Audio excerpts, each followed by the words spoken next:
One.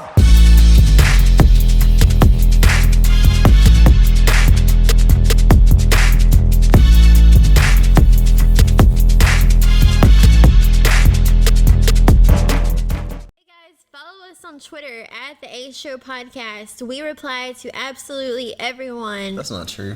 Yeah, we do. There's like 9 people that we haven't. Bullshit. I make sure I reply to everybody. Okay. I do. You're a good lady.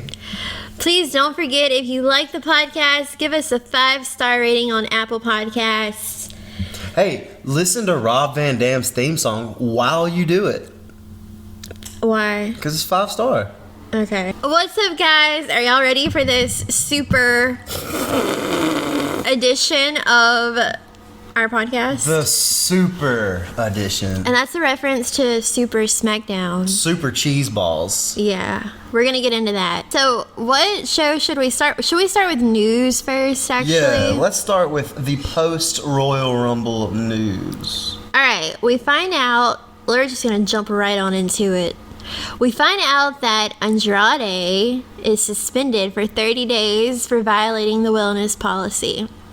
What's your take? My take is that I have a conspiracy. Yeah. I think... Let's get deep into this water. This is deep, okay? And I could be totally off base. I think Andrade and Charlotte have secretly broken up. Why? Because she was spotted partying hard in Miami on her Instagram, her stories. She was not wearing her engagement ring. She even posted a tweet. I sound like a old ass boomer. Yeah, boomer. She posted a tweet of Mojo carrying her in the rain. Now, this is just me, but if I was engaged to another man, I would never post that. I just think that's kind of disrespectful. Well, as a man who's been engaged 5-6 times, I will tell you that if you have no room to talk. This is true. If my lady was being carried, like, there are some workplace friends that my valet has that if I saw that photo, I wouldn't trip. There are also other workers that if I saw that photo, I would trip and be like, what's this about? So yeah, but she knew what she was doing. She's trying to make Andrade jealous because they're broken up secretly. And you do that with Mojo Rawley? I mean... Grody. There were no other dudes around. I'm jealous of Mojo Rawley. Said no one ever. I'm just saying. Okay. And I could be. This is just all speculation. Dude, this isn't right, anything. If I'm right, I deserve something. Yeah. I don't know what. I don't either, but yeah, that's just. And then Andrade got suspended. We don't know for what, right? I'll go out on a limb. I'm gonna go tainted dick pills. What? I think he probably took some dick pills. Remember John Jones, the fighter? Yeah. He got suspended for taking some dick pills, and they were tainted. Really? I'm telling you. Oh, wow. That's what I'm going with. My Andrade would never do anything to cheat. Had to be dick pills. Cheap thrills, dick pills. Daddy was a fall down man. We'll see when he returns, if he returns on SmackDown. No. Charlotte could get him. Charlotte could bury his ass. What are they doing with the title? He still is holding the title. I know, so that was weird. So, like, I wonder, because they suspended him on Tuesday, but he had a match and won his title on Monday night. That was the way to get him off TV, though, when Humberto, drove his head into the concrete. That was the way to get him off. You must feel pretty good about yourself if you know you're about to get suspended for steroids and they still keep a title on you. It's got to be dick pills. That's true. It's got to be dick pills. Okay, moving on. Let's talk about John Cena declaring that he thinks Brock Lesnar is the best in-ring performer of all time. Thoughts? So I don't disagree with him in that when he's in the ring, his work is always really special. But how often do you... He does like 3 moves. No. Dude, his match with AJ is great. Daniel Bryan is great. His stuff with Cena was great. His stuff with Triple H was great. His stuff with Punk was good. I don't like... His last Rey Mysterio stuff was fine. The Goldberg stuff. Who has a good match with Goldberg? Brock Lesnar. Not good match. It was a good match. It wasn't a long match. It was exactly what it needed to be, but every part of that was good. It's a marquee match, but good match. That's like saying that you didn't like the Conor McGregor fights because he won too fast. It was still display of exactly what they wanted. Maybe I would say, yes, Brock Lesnar is the most explosive in-ring competitor ever, but I wouldn't say best. I'm fine with what Cena said. My only defense to it would be, how often do you need to do it for it to be considered the best of all time? Like, if Jordan only played for 5 years, 6 years, would you be able to be like, oh, he's the GOAT? No. Right? So that's kind of where I'm at with that. Because I think, I don't think anybody could do this yearly. But what Brock does, every time he's in a match, I'm ready for it. Okay, but he has 3 matches a year. That's what I'm saying. Yeah. I agree with that. But they're always good. Go on all day about that. Speaking of Brock, so it was reported that Matt Riddle and Brock Lesnar had heat backstage at the Rumble. And then WWE has been telling NXT performers not to call out main roster stars. So we all know, Matt Riddle's been calling out Brock. I guess it's just a way to get attention, and people will be like, who's this kid, or be more interested, or try to bait Brock into a match or a storyline. Straight up, he's working, bro. Yeah, he's working. I actually don't even think this is a rumor. I think this news came out, but the day after it came out, WWE Performance Center put out a YouTube video of Matt Riddle calling out Brock Lesnar. So you think it's a work? I just think that meeting was probably a joke, and somebody got it and was like, oh, I'm going to say this was some news. And it came across. I think somebody in the Performance Center joked, making a joke, saying, hey, you can't do this anymore. And it got to somebody, and they were like, hey, this is newsworthy. I guess. We'll never know. No, but it's just Matt. And hey, maybe Brock did go up to Riddle and say, I'm never going to work with you, right. so chill. But I'm sure he did. That's just two personal guys. I don't think that happening would make Triple H or Vince McMahon be like, go tell your boys to calm down. Well, no, they have to do something, because if not, then any NXT star could publicly call out a main roster star, then here it gets all this attention, and it could spiral. So I feel like there needs to be a boundary. Man, spiral, and then they'd wrestle and have a match and make Vince McMahon money? That'd be crazy. This is silly. Okay, but that's like saying what? Nothing. You got nothing right now. I'm trying to think. We're going to pause for 30 minutes. I'm trying to think of a weak competitor on NXT. But then it wouldn't matter, because that person has no carry. Matt Riddle has carry. Does he? Apparently, he was in the Royal Rumble. He made this conversation. I'm just not a fan, bro. Okay, well, that's just like your opinion, man. Well, here we are. So AJ Styles got injured at Rumble after Edge speared him, but he did say it's not Edge's fault. It was the way he landed, so no blame on Edge. He will be back in time for WrestleMania, though, which is good. So with his injury, I'm wondering what the plans were for him, or if this is going to affect anything. Yeah, I don't know what the plans were. It seems like everything AJ's been in has either just been washed, or they don't go anywhere with it. Him and Orton never even really had a big payoff. Him and McIntyre never really had a big payoff. Right. Him and Ricochet never really had a big payoff. Yeah. They've just kind of used him to fill gaps. So maybe this is a good thing. Maybe instead of just 7 minutes of TV time because we have AJ and we have to put him on, they'll get some time to clear some space up for something. Also, we want to just send quick prayers to Bret Hart, who revealed that he was diagnosed with skin cancer, basal cell carcinoma. However, it is curable with early detection, so thankfully he caught it early. But yeah, get your exams, get checked. Yeah, skin cancer don't stop the excellence of execution. So shall we get into this week's shows? Yeah, I've got some news for you though. What? Oh, wait a minute. You forgot to go over my favorite part of the news. Just read it. Oh my gosh, I totally forgot. Yeah, I forgot the forgettable revival. Fucking way. The Revival reportedly requested their release again. Who cares? No, this is huge news because this is the second time they've done this. The first time Vince paid them more. I don't know what happens here. But now, granted, I'm not going to go out on a limb and say that, like, the Royal Rumble reminded me that WWE and AEW are two completely different things. Like, when WWE hits, nothing can hit with it. So, I'm not saying this would be huge, but it is telling that there are people that are turning down $700,000 a year on the biggest company in the world to go wrestle for AEW, maybe. That tells me, like, that's a big deal. This isn't TNA where people are failing drug tests or getting fired for something silly and then going to to TNA. These are people who are legit making good money. Dean Ambrose is an example. Jericho knows now, like, I'm not getting that WWE paycheck anymore. Now the Revival. It's kind of telling. Well, I mean, the Revival, after they requested their release the first time, didn't they get the titles?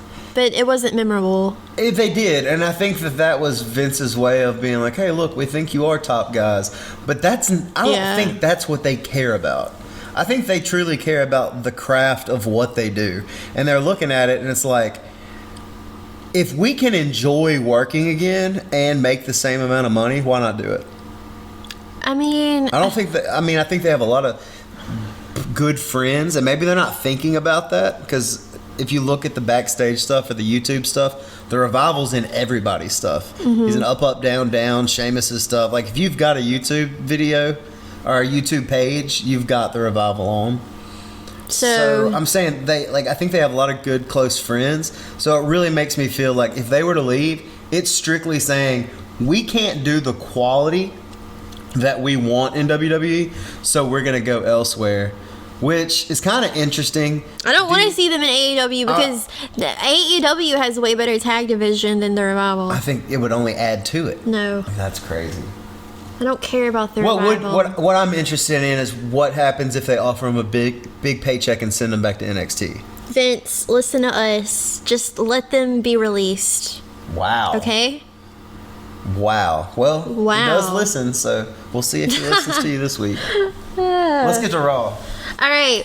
Raw kicks off with Drew McIntyre, who we all know won the Royal Rumble, and he challenges Brock Lesnar at WrestleMania right off the bat. He says he isn't terrified of Brock, and he knows he will beat him for the WWE Championship. Now, we find out that, this is all rumors, granted, that it was going to be between Drew McIntyre and Aleister Black. Did you hear that? I did. And Vince went with Drew. Thank God, Vince, you finally made a good decision to go with Drew. I don't think Aleister's ready yet. Don't even. No, he's definitely ready. No. He walked into NXT ready. He is absolutely ready. Now, what's interesting to me about the whole thing is to even know that Aleister was that close. I know. That surprises me. I don't know how I feel about that. It also makes me feel like that if that was the option, then the big match going into Mania is going to be the Smackdown match. No, it's going to be Drew and Lesnar. Because Drew won the Rumble, therefore that's going to be the big match. At first, it was going to just be... Wasn't last year? It was going to be... Last year, the person who won the Rumble was the first match.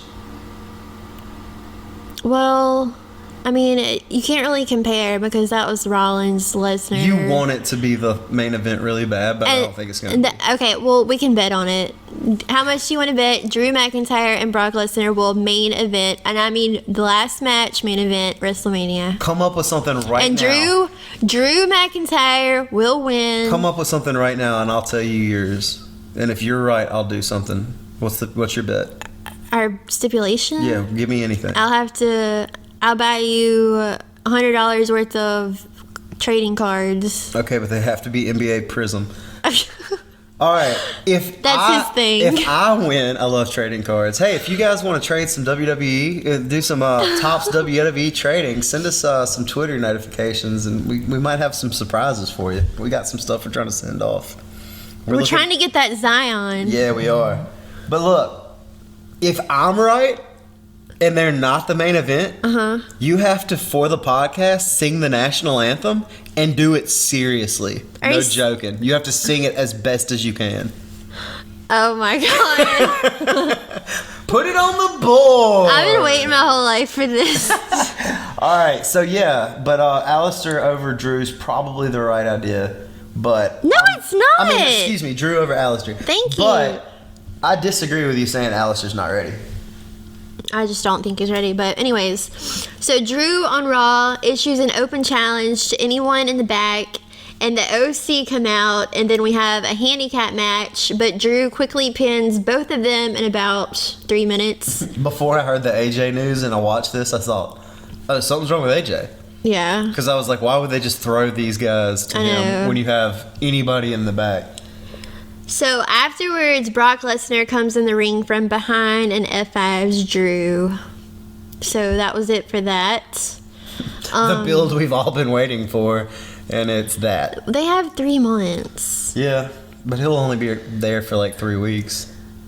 So Aleister Black squashes another nobody, then gets on the mic.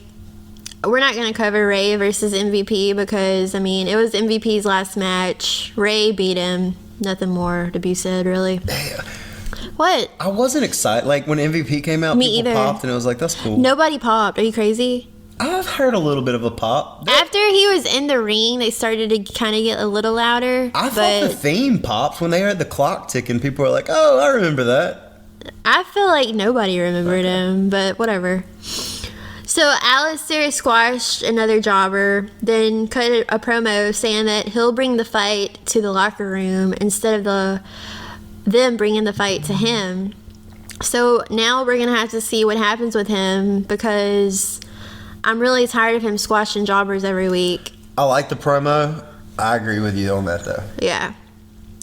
So Seth Rollins got on the mic and told Drew McIntyre to enjoy this moment right now because they will stab you in the back so fast.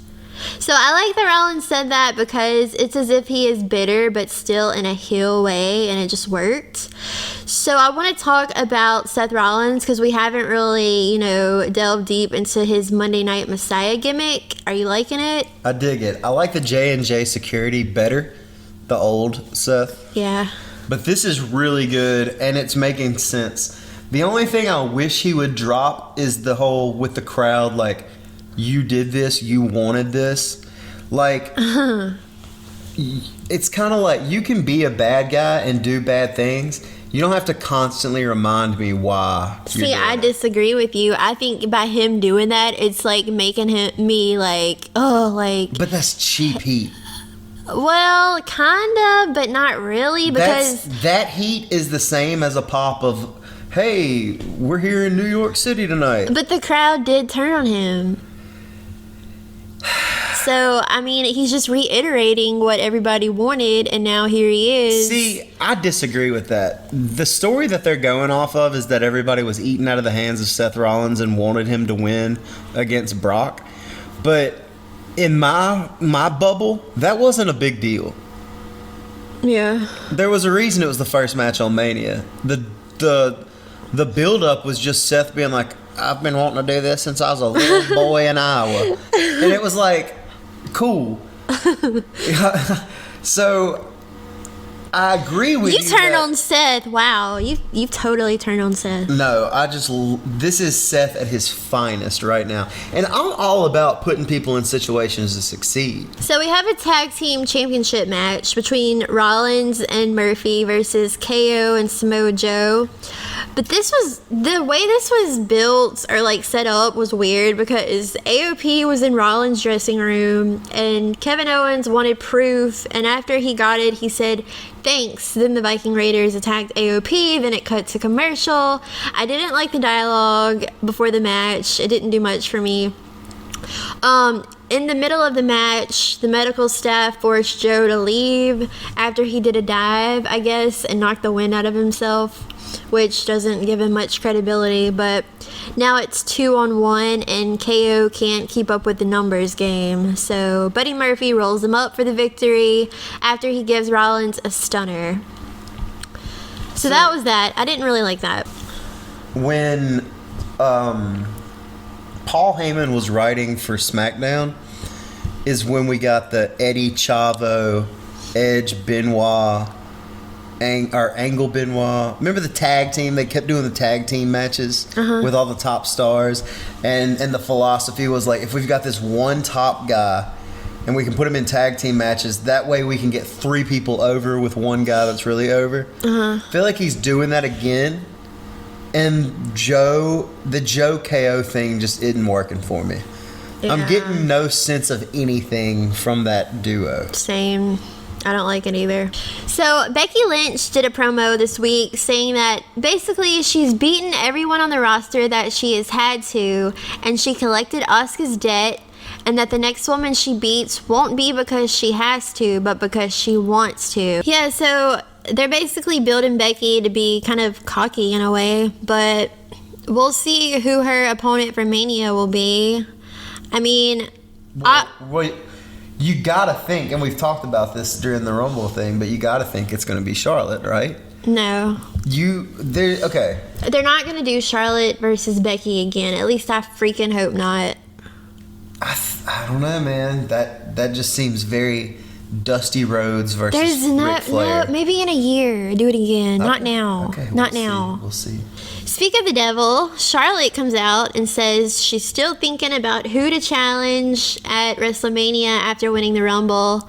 Then Asuka interrupts her and tells her congratulations and that if she was in the Rumble, she would have won. Then she, along with Kairi Sane, attacks Charlotte. Then we see a match with Charlotte and Asuka, which, dude, that match felt like it went on forever. But, I mean, they have great matches together. It just went on too long. That has happened a lot with the women lately. Yeah. Where they're like, you know, and I appreciate the fact that they're giving them time. But there's some of them where it's like, man, 2 minutes off that match, chef's kiss. They just add a little too much. Yeah, well, it ended in DQ. So the second hour and a half of Raw got extremely boring to me. I don't know why. Humberto Carrillo and Andrade had a rematch after Humberto lost until we found out that Andrade has to get written off TV. But I wasn't too interested in that because we didn't know that Andrade was getting suspended during Raw. And then we had some 24/7 title crap, and then Liv versus Lana, so nothing to really talk about. Now, on to the main attraction of the night. They made us wait 3 damn hours for this. Edge. On this day, I want to note. Continue singing. I see clearly. I want to note how throughout the night they freaking showed Edge's return at the Rumble. It seemed like 50 times. And then, dude. And then on SmackDown, that's what exhausts me about this show. I know. Is if you watched last week, you don't need to watch an hour and a half of Raw. It's just some dude named Victor or something, or Tom Phillip, comes like doing their little monotone voices of, well, let me catch up on last week, and it's like, I'm good, bro. I know. But yeah, then they were showing different clips of Edge throughout his career. So we already knew he'd be coming out last, but so coming out last, you know, we knew it was going to be big. And I was predicting an Orton interruption or an AJ interruption. But he comes out and starts talking about how he has felt better throughout the years and he wants to retire on his terms, and starts talking about what ifs. And that was kind of the theme of the promo. It was a pretty good promo. He lost me at one point when he was like, I may be a little older, might have a little gray hair, but I've got one thing that I can look another man in the eye and tell him I have. And then he looks at the camera and goes, grit. And it Shut up, I like that. It just reminds me. Edge is on my Mount Rushmore. Cool. No, Edge is great. I just kind of was like, okay, Edge. Because here we are again, and we're talking about Seth. Let's not act like Edge at his best isn't heel Edge. Well, yeah. So it's like one of those things where it's like, I'm super happy to see you. I'm ready for you to get done with what you're doing so you can be at your best. I know. Oh, you know what? He did sign a 3-year deal, right? Right. I'm hoping we see that heel edge. Oh, you'll absolutely see heel You edge. think? And it'll be so over because everybody will love him. And if they do it right, it could be humongous. Yeah. Now, they'll probably not do it right, and it'll suck, but it'll definitely happen. All right, so in the middle of his promo, Randy Orton comes out like we predicted and says, "Hey, Edge, I have a what if for you. What if Rated RKO got back together one last time?" And the crowd cheers loudly. But then, out of nowhere, Orton gives Edge an RKO, then slams a chair on his head. And that's how we go off the air. Yeah, bravo with this, man. Yeah. And Orton's patience, which usually can sometimes drag me down, was perfect. Yeah. His sitting on the ropes and contemplating and things like that. And despicable. I think what a shame that we'll never get to see Edge again, because clearly he's done. Oh Clearly. my god. No, I mean, this is a... Okay, is this a Mania match or is this a Super Showdown match? If they ruin if they do this on Super Showdown, I'm probably gonna... This will be my last episode. Right? Dude. Yeah. Tell me about it. Yeah, this has to be Mania. And, like, take your time with Edge coming back. Now that I know he's back, awesome. I'm good. Like, I don't need to see him in 2 weeks. Right. Let me want to have him back again. And if you want, like, even show recovery process videos or pictures or whatever like they usually do. But I don't need him in the ring for a Raw or for this next throwaway pay-per-view. I want to see his first match back needs to be Mania. And it needs to be against Orton. It needs to have that Triple H Shawn Michaels unsanctioned match feel to it. That'd be dope. Yeah. All right, moving on to SmackDown. So, SmackDown, like I said before, they advertised this as Super SmackDown in honor of the Super Bowl. By the way, who do you think is going to take the Super Bowl? I'm going 49ers. No, I'm going Chiefs. I want the Chiefs to win, but I think the 49ers are going to be able to run it down their throat. I don't know. It's going to be good because... But at the same time, the Chiefs can score in like 45 seconds, so it doesn't really matter. Right. It's going to be a fun game. Yeah, this is like one of the most... Who's the halftime show? J-Lo and Shakira. What year is it? I know. So the show opens with Roman Reigns and the Usos on the mic, going back and forth with Baron Corbin. I noticed how Roman talks a little different when his cousins, Jimmy and Jay, are around. The hood comes out. Yes, he adds more hood to his voice, which I actually know. I wish he would keep that. Nah, I don't hate it, but it's funny now that you bring it up. Like, you're right. He does kind of gets that hood confidence in him. So they're supposed to have a 6-man tag tonight, and they add a stipulation to the match where the losers have to eat dog food. And they freaking advertised this the whole night. There was dog food on the stage. I'm glad the Usos are back. I love them. I like their promos, the way they bounce off each other. Street Profits take notes. Did you like the Street Profits SNL thing? You didn't? I don't like it. I think it has potential. Right. I don't think some of the jokes are bad. I don't think Dawkins has any charisma at all. I think his charisma is not being used correctly. Like, let's not get it twisted. People might not know this, but Dawkins is like a 3-sport college athlete. Like, when he went to college, he played 3 sports. That's incredible. I didn't that know kind of that. athleticism. So, like, he ain't no joke. But him trying to play off of the Street Profits game, he's getting overlooked totally. He'll straight up be Marty. Oh, for sure. And it's not his fault. For sure. Like, Marty wasn't bad. Marty was good. Dawkins isn't bad. He's good, but he's going to end up being like Marty.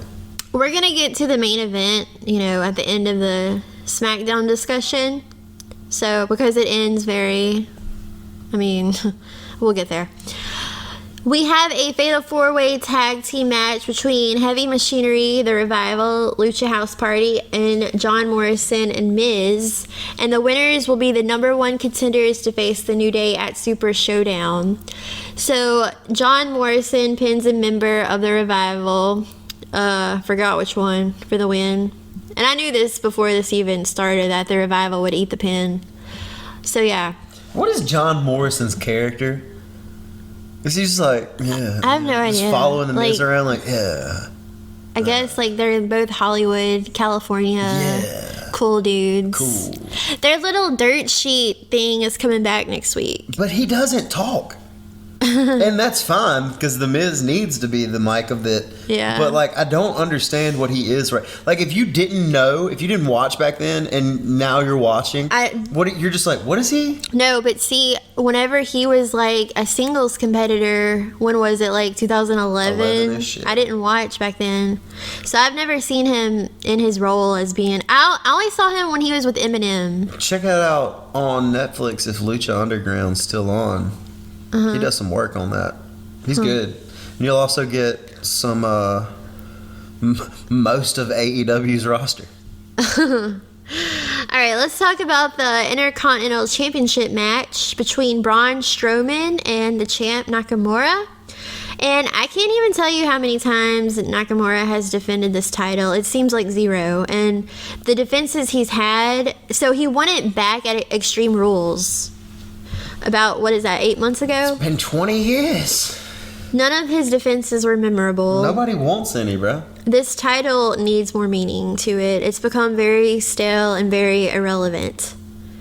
So commentary before the match really gasses Strowman's resume in the WWE, even though he's never won a singles championship. He's never won a title, but the man's picked up an ambulance, he's picked up an 18-wheeler, and he's thrown down our Titantron on top of another human being. Well, they kept reiterating how he has the record for the most eliminations in the Rumble. But they're counting the 50-man greatest Royal Rumble. I mean, what does that get you? Yeah. And he was a tag team champion with a 10-year-old. So, I don't know. Something about Strowman I can never get behind. I don't like him as a heel. That was really late into WrestleMania, and we were there, and we had a little too many cocktails that night. Oh, and yeah. I remember when they tagged the kid Nicholas. I just kept screaming, punch him in the mouth. That was... Imagine... I wanted Sheamus to just knock the kid out for some reason. Imagine being there and that's, like, his partner. Anyway. Yeah, Strowman, I was just never a fan. I don't think I'll ever be a fan of Strowman. No one's ever going to be a fan of this Strowman. No, hell no. Okay, first of all, when you have a catchphrase like "get these hands," yeah. A, it can't be 3 years late. Right. And B, you cannot, and I get trying to sell shirts and shit, you can't do it over and over and over. You can't. Only like The Rock and Stone Cold could do that. Yeah. And then his little thing he does on the outside. Choo-choo! All aboard! This match was less than 5 minutes long, and it ended with Sami Zayn exposing the turnbuckle, but it backfired because... Sounds like my last night in the bedroom. Only 5 minutes long, and ended with Sami Zayn exposing the turnbuckle. It backfired because Strowman used it to take out Nakamura for the win. So, Braun Strowman is your new Intercontinental Champion. Alright. I'm sure we'll see a rematch next week. Right?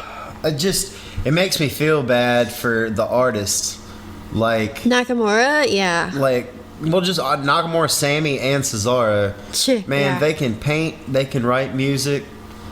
If they could only draw, maybe they wouldn't get treated like this. Oh my god. Cesaro is a draw. People want Cesaro. People wanted Cesaro. They didn't give it to us, and we were like, alright. I agree with you. I love Sami Zayn. Nakamura, he got NXT over. Yeah. So, like, he won the Rumble. To see that, and then they're mad at us because AJ and Nakamura didn't go over the way it did because they went into, like, let's write a story about them kicking each other in the dick over and over. Yeah. That's not our fault. Y'all did that. So Sheamus, speaking of another, just wasted. I mean, and I could be being kind of presumptuous in this because he did just return, but it's Sheamus. Sheamus is already established, and I was never a Sheamus fan, so I don't have his back or anything, but his return has been very underwhelming. He wasn't even in the Rumble. He's fighting Shorty G. And you know what? I really just want him and Cesaro to get back together and be the Bar again, because they worked really well and it put the spotlight on them, and they were 5-time tag team champions. It has to be that they're just testing the waters with him, right? Like, we're going to give you this kind of low on the card match. We're not going to put you in the Rumble. We're going to give you a super safe opponent, and we're just going to see if you can do it.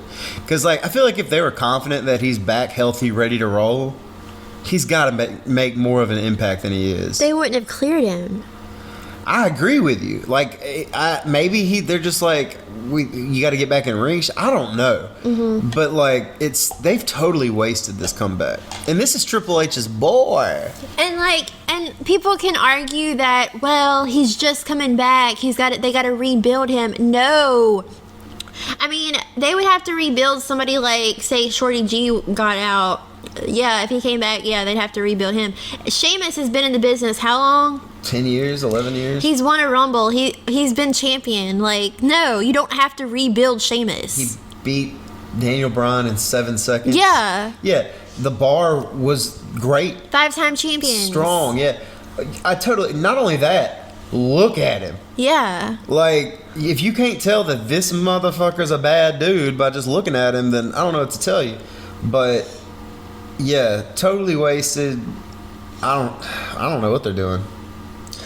Okay, well, I want to talk about how proud I am of Bayley this week, because she really let loose on her promo on Smackdown, and you could tell she went out there, she wasn't stiff, she gave us that heel persona deep within her, and she got really booed. I mean, like, people cared about what she had to say, which means she did her job. And then Naomi came out wearing some kind of weird light fixture on her head. That was Naomi? Yeah. Huh. I thought it was Deadmau5. But Bayley looked on in disgust, and Naomi told Bayley that she has never beaten her and that the title could use some glow. Who the hell even knows if that's true?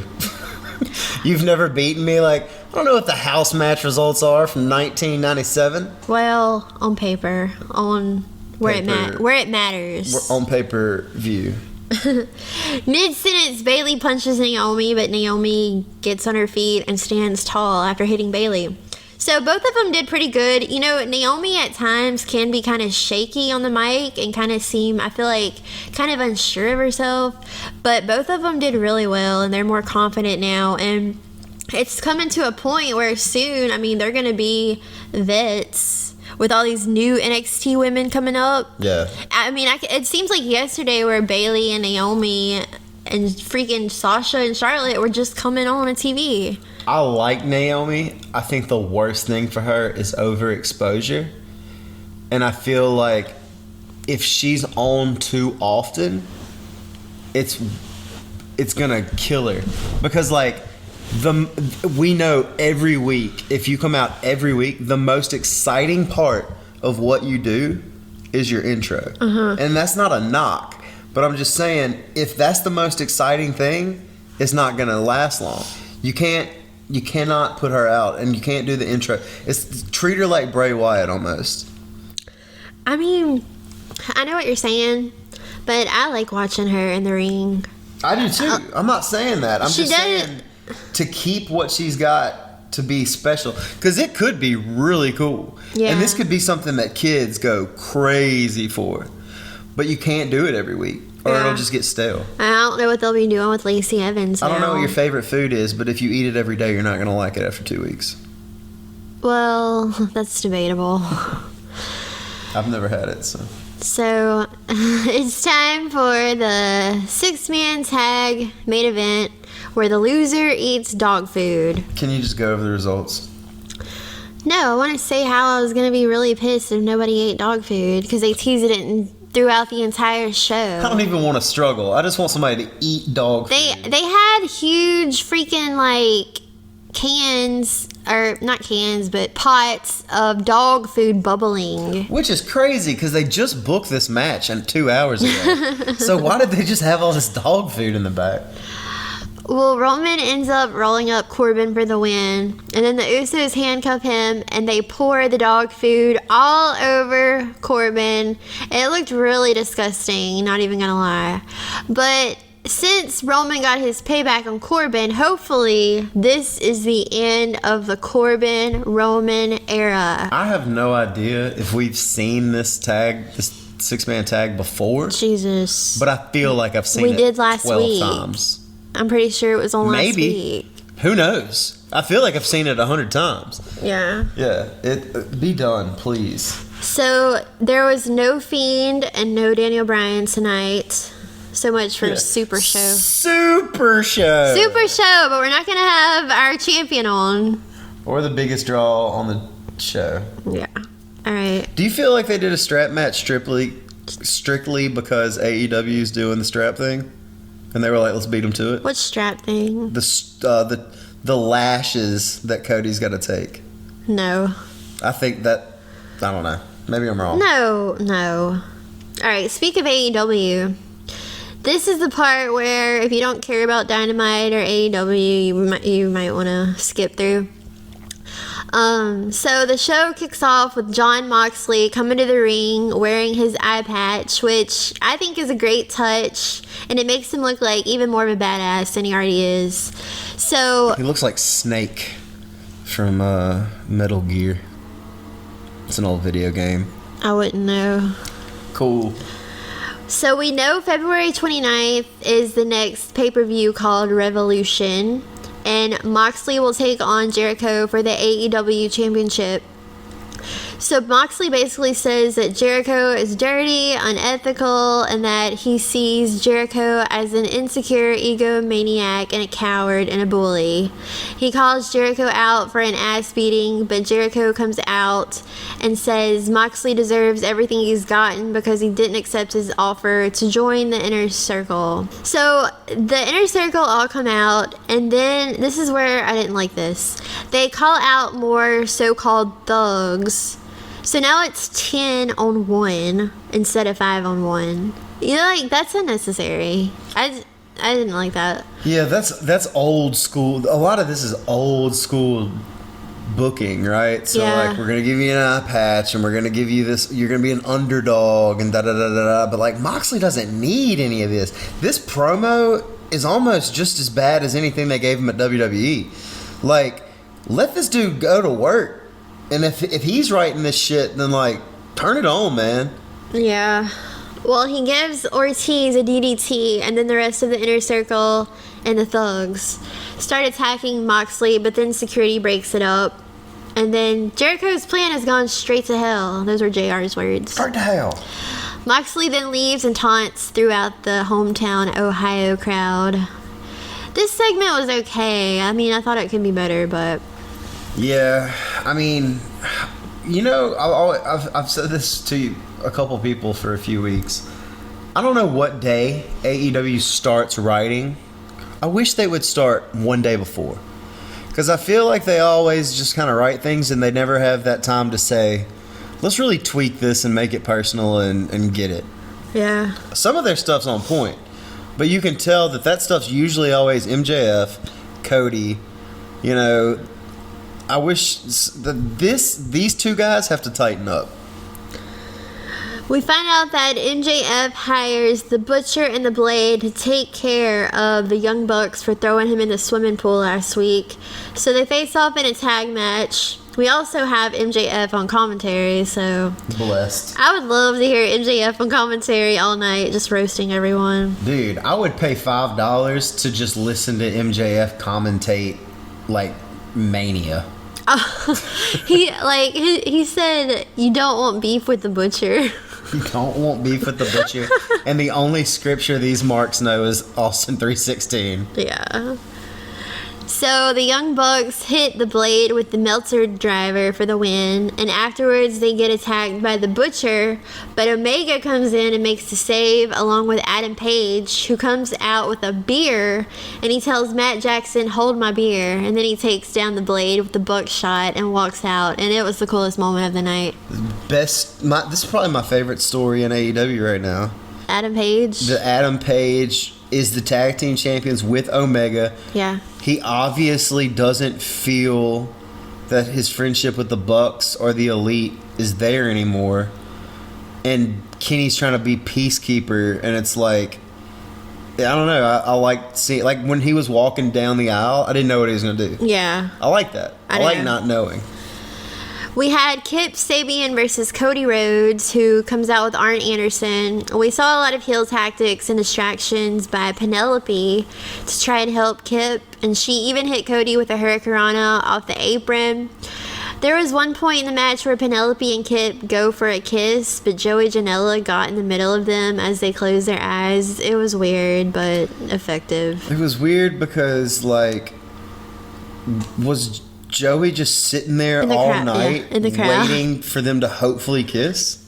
I don't know. I mean, I like Kip and Penelope a lot. Yeah. I don't hate Joey Janela, but I don't know that Janela's a face. Right. I agree. I agree. Yeah.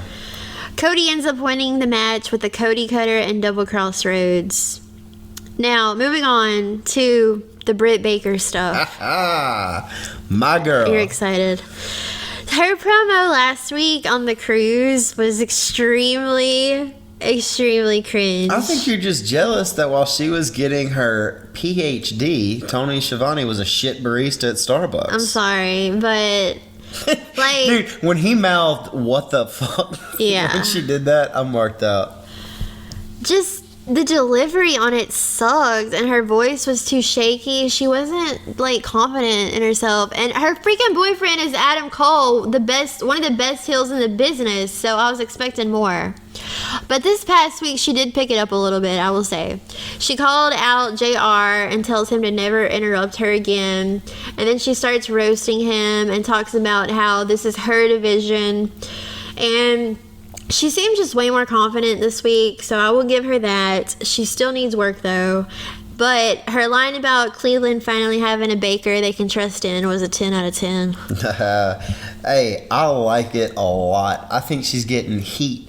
Now, you're right. She's got to clean some things up. This is the moment of your career where, for the rest of your heel life, you're either going to get heat or you're going to get X-Pac heat. Right. So be careful here. But I think she's on the right path. She does have the potential to get that nice heat that you want. I mean, because she's starting to get it. They did boo her really badly this past week. And so, I mean, she has potential. It's there. It's just now hers to grab and take it. For the main event, we have Jericho and Santana and Ortiz versus Private Party and Darby Allin. Darby Allin, once again, proved why he is so fun to watch. He had the crowd going for him, and he was really fast throughout the whole match, especially against Jericho. Jericho needed a breather, understandably so. I feel like we haven't seen... When's the last time we've seen Private Party? Here it is again, where, like, if you want to see all of our guys, you got to watch AEW Dark. Exactly. And Being the Elite. And it's just like...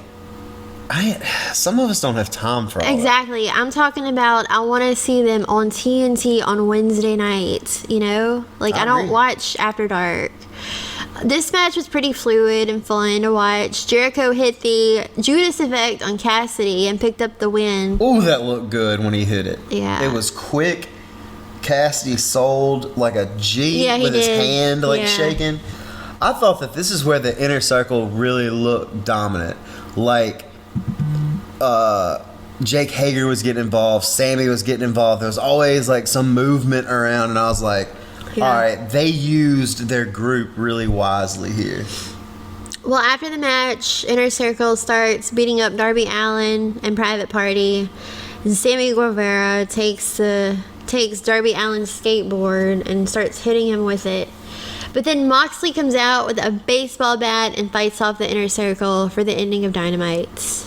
Just once again, feel like one of those things where they wrote it, and I was like, man, if you'd have wrote that a day before and had a night to sleep on the idea, you probably could have came up with some pretty cool concepts to add to that. Because I felt like the open and the close of this show was just flat. Well, they have, 4 weeks to build to the pay-per-view, so... All right. Yeah, NXT, I can't even lie to you guys, didn't watch it. I did watch, this might sound bad, but I watched the intro, then I turned it off. I liked how they started the show with Beth Phoenix looking very somber and saying that Randy Orton's actions to her husband, who we all know is Edge. If you don't know that, then you've been living under a rock. Under the rock. But she said that she wanted to be by her husband, but he told her to come to work because they are professionals. So I liked how they did that instead of pretending like nothing happened, on it to Edge on Raw. Basically, NXT is building towards TakeOver Portland, which is coming up quick. When is it? Isn't it in February? Yeah, but I'm not too sure when. Yes, but we only got 4 weeks. So it's in the next 3 or 4 weeks. We know that Adam Cole will face Ciampa, and we know that Bianca Belair will face Rhea Ripley. I'm assuming we'll get Keith Lee rematch. Yeah.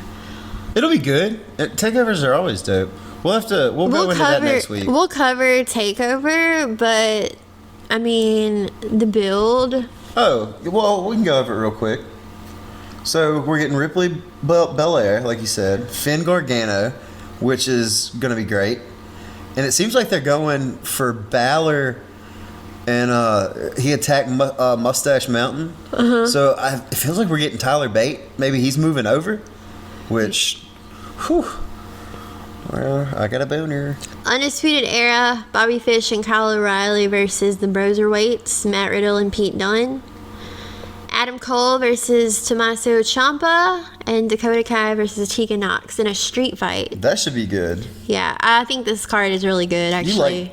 You like Tegan Nox, don't you? No, I like Dakota Kai. Follow us on Twitter. Add us on... I don't ever hardly plug her. Add us on MySpace. We're not on MySpace. Is anyone on MySpace? No.